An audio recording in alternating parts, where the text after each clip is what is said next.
So now we're working with base E. Remember, that's all ln means is base E. So for this first problem, we have the natural log.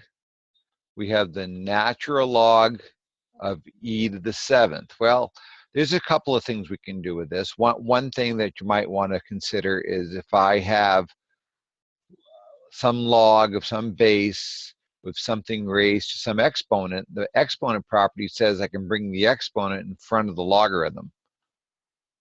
So that might be worth thinking about.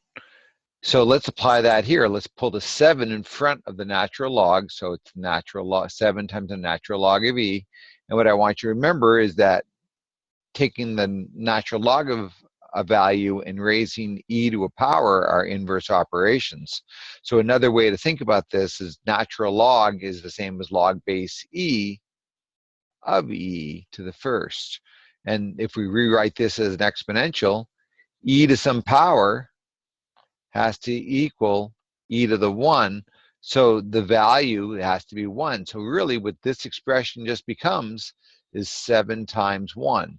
So that'll happen anytime we're taking the natural log of e, or if we have e raised to the natural log, which will come up here in a minute. This just becomes, these are inverse operations that cancel out. It's whatever the argument is, will be the value. So for this case, for this answer, it will be 7. For the next one now, let's clear this. Select all and cut. So the next one is exactly what I was just saying. E raised to the natural log of 7. Well, since ln 7, if you were to do this in the calculator, if you were to take the ln of 7, you'd get some number, some decimal number. And then if I take e and raise it to whatever that answer is, I'm going to get 7. So this all just cancels out. The answer is going to be 7. And then, of course, if you just use that same thing for the next one, let's see, let me get a pointer going here. If I do this next one, remember, e and ln cancel out. So what's this answer going to be? I hope you said not a square root of 2. And then this one would be really nice if this was e to a power, then it would look just like the first problem. So how can I rewrite